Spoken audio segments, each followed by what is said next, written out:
Hello दोस्तों, स्वागत है आप सभी का मेरे यूट्यूब चैनल पर। आज की वीडियो में हम न्यूटन के सेकंड इक्वेशन ऑफ मोशन को ग्राफिकली डिराइव करेंगे। सेकंड इक्वेशन हमारा s equal to u t plus half a t square है। तो चलिए बढ़ते हैं डेरिवेशन की ओर। सबसे पहले तो मैं ग्राफ यहाँ पर ड्रॉ कर लूँगा स्पीड में। हमारा ग्राफ जो होगा वो एक वेलोसिटी टाइम ग्राफ होगा। और बाय द वे जिसको पता नहीं है, s is equal to u t plus half a t square हमें पोजिशन टाइम रिलेशन देता है। मैं यहाँ पर एक पॉइंट मार्क कर देता हूँ, ए ले लेता हूँ। ये हमारा इंटरसेक्शन का पॉइंट ओ हो गया। ये है हमारा एक्स एक्सिस और ये हमारा वाई एक्सिस। इधर मैं एक फाइनल वेलोसिटी का पॉइंट ले लेता हूँ। चलिए ई ले लेता हूँ। अब मेरी यहाँ तक मेरा ग्राफ कुछ ऐसा बनाता हूँ। फाइनल वेलोसिटी वहाँ पर है ना, तो ग्राफ भी उतना ही होगा। ये मैंने यहाँ पर एक लाइन बना दी और इधर भी एक। तो ये मेरा पॉइंट मैं लेता हूँ बी, इससे मैं लेता हूँ सी, इससे मैं लेता हूँ डी। तो अब देख लेना, हर ग्राफ में लेबलिंग अलग होगी, मेरी अलग होगी, तो कंफ्यूज मत हो जाना। सबसे पहले ओ ए हमारा क्या होगा? ओ ए हमारी इनिशियल वेलोसिटी है। फिर हमारा ओ ई या फिर आपका बी डी जो है वो आपकी फाइनल वेलोसिटी है इधर। तो मैं यहाँ पर वी लिख देता हूँ, वी। अब ये u है, ये v है, तो जो बीच का गैप है वो आपका v माइनस यू हो जाएगा ना। तो बी सी का वैल्यू यहाँ पर है v माइनस यू। ठीक है। अब हमारा ओ डी कुछ नहीं बल्कि टाइम है। अब यहाँ पर ना क्या चीज़ है वो लेबल कर देते हैं एक्सिस को। ये इस तरफ टाइम का वाला एक्सिस है और इस तरफ वेलोसिटी का। ये सब लिखना ज़रूरी होता है ग्राफ में। अगर आपने लेबल नहीं किया तो आपके मार्क्स कट भी सकते हैं। फिर अब मैं यहाँ पर कुछ स्टेटमेंट्स लिखूँगा। Object with initial velocity u, मतलब ऑब्जेक्ट का initial velocity is equal to u।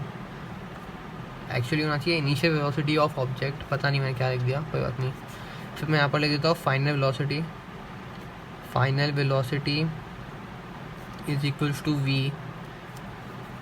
ठीक है। फिर अब हम लिख देंगे यहाँ पर change in velocity. Change in velocity is equals to v minus u. इन सब के हम वैल्यूज़ बाद में डालेंगे, मतलब in terms of the graph. फिर हमारा टाइम टेकन होगा t is equals to t।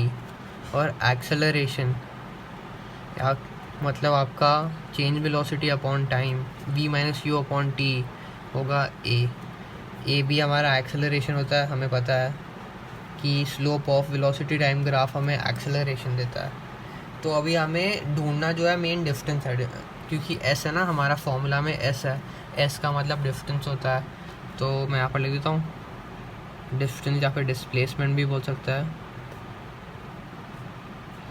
Displacement बोलोगे तो बेटर होगा क्योंकि वेलोसिटी टाइम ग्राफ है ना। फिर मैं यहाँ पर लिखता हूँ displacement is equals to, displacement हमें पता है वेलोसिटी टाइम ग्राफ में एरिया अंडर द स्लोप होता है, is equals to area under slope of v t graph. V t graph मतलब आपका वेलोसिटी टाइम ग्राफ। तो अब एरिया हम दो तरीक़ों से निकाल सकते हैं। पहले तो आप ट्राइंगल और रेक्टेंगल का एरिया ऐड कर दोगे तो मिल जाएगा। दूसरा, अगर आप डायरेक्ट ऐसे एक ट्रपीजियम मान लो तो वैसे मिल जाएगा। लेकिन मैं सेकंड इक्वेशन हमें पता है कि हम ट्राइंगल और रेक्टेंगल से करता है।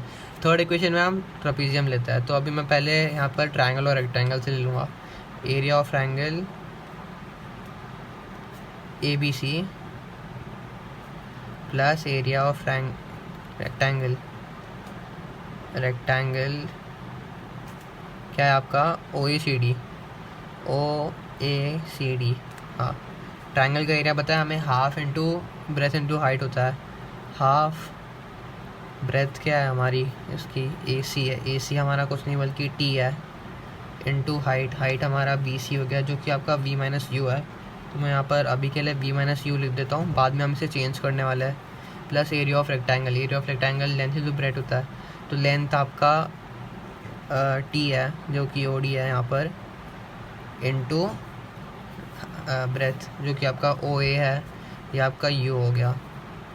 तो हमें फिल वक्त इससे मैं यू टी को पहले लेता हूँ क्योंकि फॉर्मूला में ऐसा लिखा हुआ है ना, u t plus half t मिल गया हमें ब्रैकेट वी माइनस यू मिला है ना अभी, तो वी माइनस यू को हम पहले चेंज करेंगे।